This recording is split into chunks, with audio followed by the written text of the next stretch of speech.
Hello， 今天我要聊的主题就是用一辆 Honda 的价格买到一辆 Mercedes，OK， 当然是二手的啦。OK， 今天我们的主角就是 Mercedes 的 SUV， 它就是上一代的 GLC。OK，GLC 总共是出过2代吧，现款呢就是新款的第2代。如果我身后这个就是第1代，在 GLC 之前的 SUV 呢，它是叫 GLK。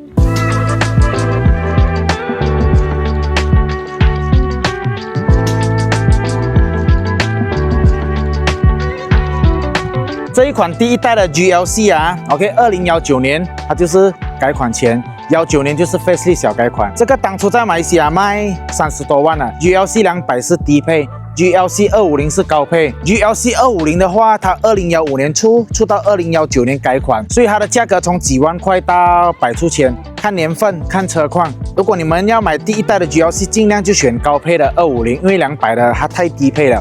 我们来看一下250它有什么配置。OK， 我眼前这辆就是 GLC 250，它有搭载运动套装，就是 AMG Line 运动套装。然后我们可以看一下哦，这个中网它已经是换过了的，它原装的中网是长这样子的。如果你要换这种满天星，或者是那种 AMG 一条一条的沙龙，淘宝是卖几百块啦。OK， 如果你换了，看起来你心情会比较好一点。GLC 250高配，它是用这20寸的 Sport Rim。我们讲一下后期换胎压的费用，便宜的胎压几百块。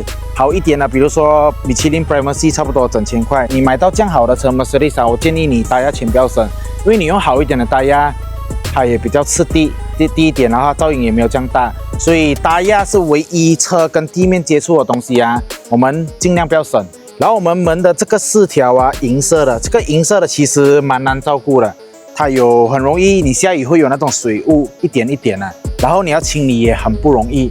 OK， 所以如果你们真的不喜欢这个 Chrome 的话，可以喷成黑色的。喷漆了，他没有做这个服务，他们拆下来喷黑色，跟车身一样颜色。无论是什么电镀件，都不需要打磨就可以喷漆的。车门电镀条也是可以喷漆的。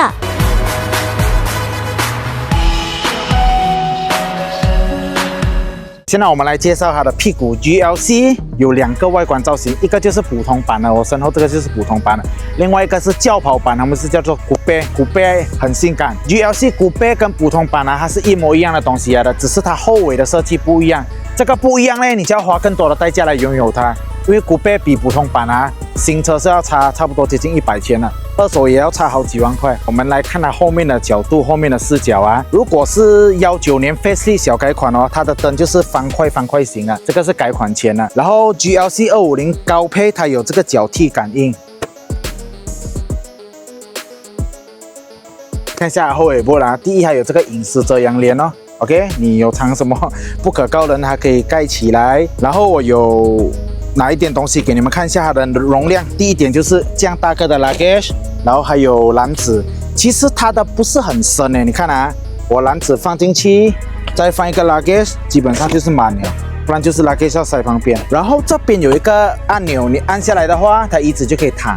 GLC 它后排椅子放倒的话你看它接近纯平，很实用的。你可以搬家那些你不用求人，也不用叫搬家公司帮你然后我们看一下欧洲车它都是没有 spare 胎压的，爆胎怎办？爆胎都是打给保险公司。现在马来西亚的保险公司都有免费拉车的服务。它虽然下面没有备胎，不过有很大的一个储物的地方。OK。关门你要按按钮也可以，你要脚踢也可以，它有2个按钮左边这个就是关不，右边那个是关不，再加上锁4个门。我们来看 GLC 的心脏，不管是 GLC 200还是 GLC 250，甚至 Facelift 小改款的 GLC 300，都是2000cc turbo。我们眼前这个是改款前的 GLC 200跟250，它的马力差别是在这边。GLC 这款 engine 它是 engine 代号叫做 M274， 公认的耐用M274再配它的牙9度牙 9AT， 基本上这款 engine 你正常保养就好了的，只要你不要乱改装，它是非常省心的一款欧洲车。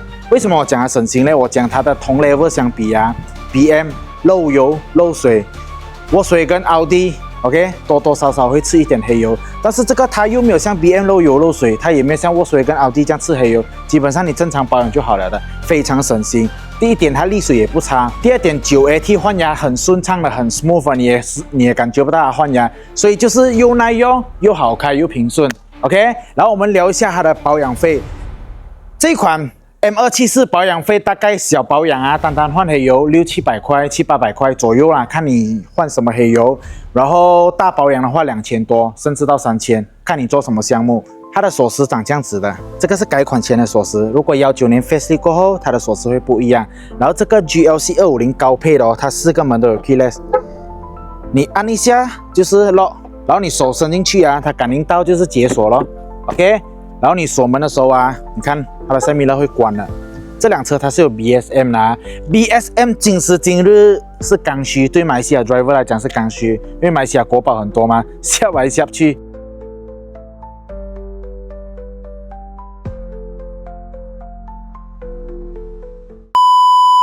OK， 你看啊，前面是我正常的坐姿，现在我坐去后排。GLC 表面看很大是吗？我们去看一下 test 一下，实际上大不大？然后后面有一个遮阳帘啊 ，OK。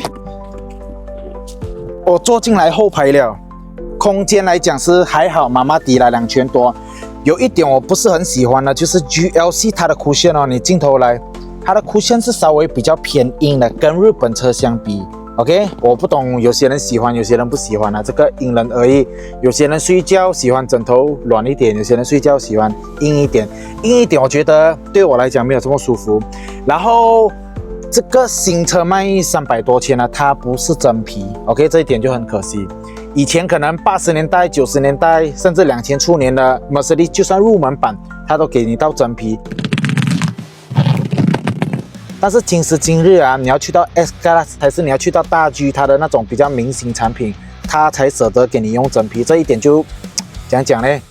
我有点难过，心里那关啊。真皮手感比较好，散热比较快，假皮的话你会摸下去，它手感输很多，真的是输很多。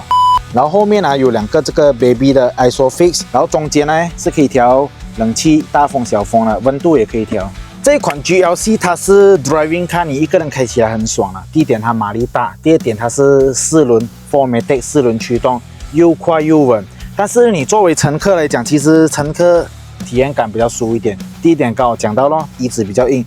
第二点你做乘客你会感觉 GLC 很晃一下嘞，又晃，然后你走那些烂路啊是跳到北大喊了。它的车脚啊不适合放在 GLC。OK， 如果你买了，我建议你换这个 Absorber 后期可以换了。比原装的 Absorber 体验感还好 ，OK， 你们不要不信啊！有些人他们可能会干我，没有体验过 GLC 的人他们会干我，哇，工程师搭配出来的哪里可能会水土不服，哪里可能会不干，但是事实上真的原装 Absorber 你坐后排啊没有那么舒服了 ，OK， 你去问驾 GLC 的车主们你就懂了 ，OK， 然后你再看那个关龙鸡腿哥，他也是有讲过这个问题。这是辆 Mercedes GLC， 很多车主都面对一个问题：过烂路的时候车脚有异响，过ham的时候整辆车很摇很晃。这辆车呢也是非常的软脚，用过的车主就知道我在讲什么。走 highway 的时候，坐后面的人那个车一直跳，根本要吐。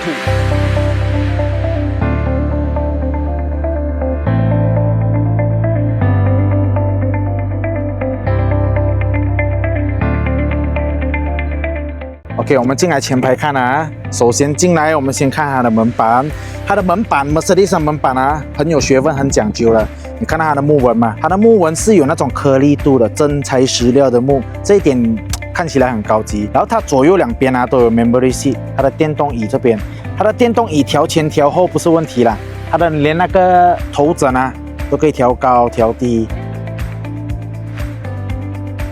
然后还有 Burmester 音响。OK， 很有质感啊！你看起来。现在我准备要介绍车内了。OK， 我们听下声音啊。它关门声啊，真的特别solid。这个不是心理作用嘞，这个是真的关门声音比较好听了。为什么呢 ？Mercedes 从上个世纪80年代 S-Class 开始啊，它就对那个关门声有特别的调教。它的塑胶要怎样放，工程师全部有些定了，塑胶怎样放，螺丝要转什么角度，那些全部息息相关的。所以豪车它不只是 logo 好，它方方面面啊，就真的你体验完豪车你就知道为什么它可以卖这个价钱。其实它的车内空间一点都不大，为什么呢？因为它被它这个中间这边啊吃掉很大的一个空间了，它这边啊差不多接近1尺了嘞，没有开玩笑了。为什么 GLC 它会把这个中间设计到这么大呢？因为它下面啊是压箱来的。GLC 它是后驱平台为主的车，所以它这个下面是压箱，你会感觉到外表看 GLC 不小，但是其实坐进来车内它也不大。然后改款前跟改款后啊，最明显的差别就是改款后的它有电子的 meter，OK， 改款前它是普通 meter。然后改款前呢，你看啊，它的机啊很小罢了的，你看一个手掌罢了。如果改款后的更大，改款前的这个比较小的机它是没有 Apple CarPlay 的，不过你可以后期升级 Android 机，那个 Android 机的费用大概是2000多块 ，OK， 你可以上网。然后你也可以用 CarPlay， 这个改款前的 GLC 也好，或者是 C Class 也好啊，改款前的只有3个颜色的氛围灯，如果是改款后的，它有64色的氛围灯。OK， 很多人就是因为氛围灯而买单去买新款的。当时 Mercedes GLC 出这个 Facelift， 然后还有64色氛围灯啊，轰动，很多女孩子就是为这个情绪价值而买单。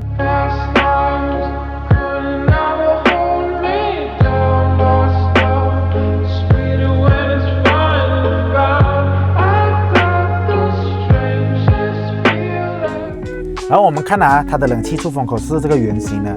如果你要改装那种涡轮飞机的 exhaust 这样子的冷气出风口，那个我本钱好像是1000多块，跟那个 Burmester 旋转高音啊，我本钱也是1000多块。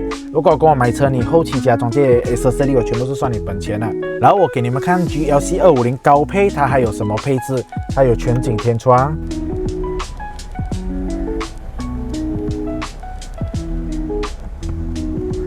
然后还有这个 steering 啊，你看啊，可以电动调上下，这个是 GLC 200没有的。最重要一点就是它有 Burmester 音响，这种音响这个东西啊，20年前改音响很普遍 ，Villa 改音响，瓦加改音响，跟哪里改音响。不过你驾到这种豪华车，基本上是没有什么人想要去动音响啊，因为动音响的代价太大了，你瓦要重新拉过啊，然后你音响要放哪里？你明白吗？以前是可以放在椅子下面，这边有一个正版500的 CD 无损音响，我给你们听一下 Burmester 的声音，音质如何？不要再想你，不要再它的 bass 还是它的人声，这些是可以调的，它里面可以调的。OK， 原装的音响后来的是怎样，无论如何都达不到的，因为原装的音响哦，就是车的工程师，车的那些工程学啊，什么隔音的工程师，在跟这个 Burmester 的厂商，他们一起去调的。OK， 这个不是你后面可以改的，所以如果你对音质有要求啊，选高配。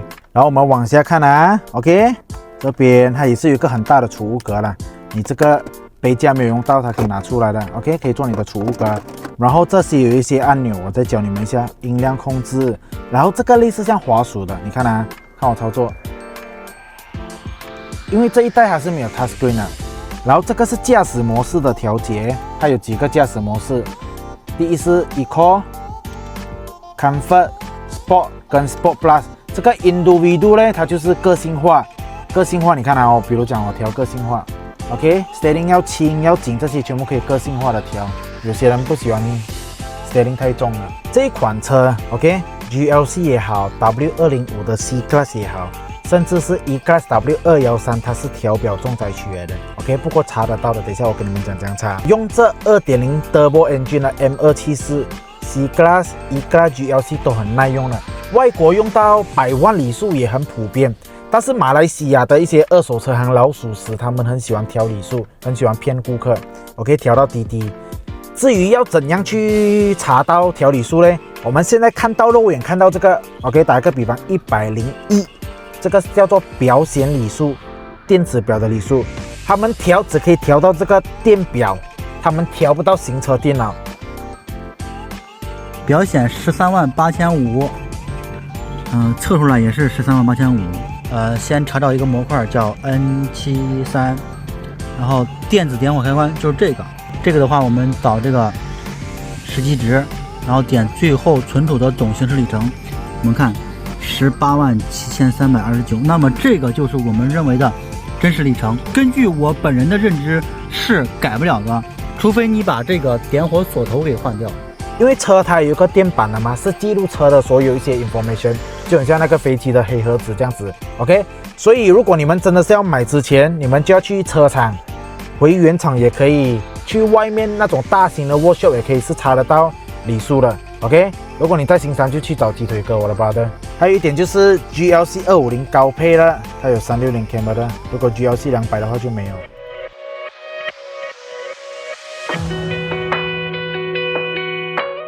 OK， 现在我准备要来试驾这个 GLC。OK， 这辆车我们先讲它的油耗啊，60个litre，你打95的油，打95就够了的。OK，95的油没有不好，只是97更好。95其实算是比较高quality的油来的。你打95的油，差不多120块，满缸可以跑最少500多 km， 城市里面跑，你可能 highway 就更省一点哦。因为这个9度压的，其实它也不是很吃油的。你跑差不多是130、140，它才2000出一点 RPM， 算是比较省油的。OK， 然后刚才我有讲到里数可以查嘛，我们可以查那个行车电脑嘛。然后还有一点，如果你不认识看车的人，你不认识懂车的人，你想要去买一辆二手的车，你要讲知道车况，你要讲知道这辆车有没有撞，很简单的。现在有一个平台，就是马来西亚的保险平台，叫做 Scroot。你买它的保险报告，你就可以知道这辆车曾经有没有 total loss， 还是有没有 claim 过保险，甚至 claim 过一次大金，都会有显示在报告里面的。所以对你买二手车来讲是一个保障啦。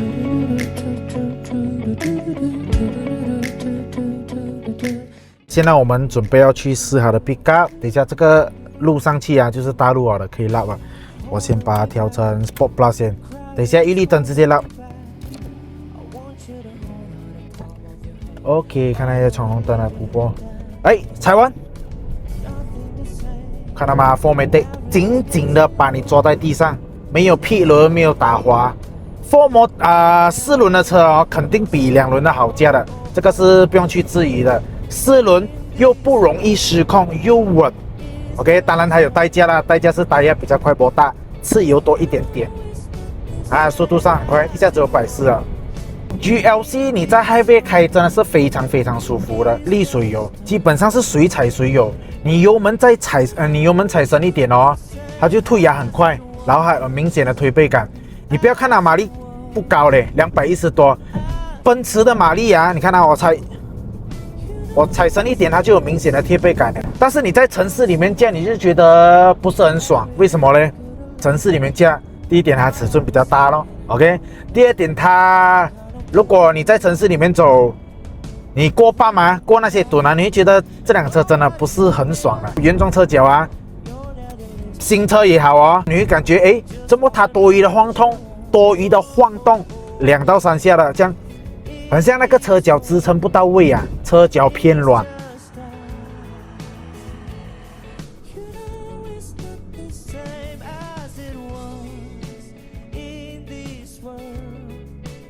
鸡腿哥有讲 GLC 就是一个软脚虾，就是这样。所以如果你经常上 highway 一流，如果你在城市里面代步为主，建议你下次要换 Exober 可以考虑 PA 的牌子，不一定原装的最好的。最后我体验完这一款 GLC， 其实它蛮值得买的。第一点，它价钱便宜，你看它新车300多，现在1/3甚至1/4的价格就可以买到 GLC 250啊，高配。OK， 第一点划算哦。第二点，虽然它是上一代的 GLC， 不过它的颜值不会讲很老嘞，看起来不会很老水，不会到很像很旧的车。这个第二点哦，耐看。第三点，这辆车它也算是耐用了，在豪车里面它是相对比较耐用的。你正常保养它也不会什么大问题，也不会什么大雷接。然后如果你想买一辆 GLC， 你找到一辆车况美的，再留几千块甚至整万块，把一些老化的零件换掉。打压啊，还是你看到不顺眼的东西，你跟它换掉啊。这个车啊，它又可以再陪你再战多几年，它又是一条好汉。这种车你照一下，你用一个几年不是问题，它又很好驾，你明白吗？虽然它是几万块摆出千的东西，但是你现在买新车的 SUV 200千都未必有它好驾，未必有它的安全。OK， 最后我跟你们自我介绍一下，我是卖二手车的，我在新山。如果你们想找我买车的话，我有提供什么服务？我的车会给你 warranty 1到3年，然后我保证我卖出来的车是没有抓、没有淹水、没有调表、没有火烧。如果你们想了解还是询问二手车 ，OK， 这边可以询问。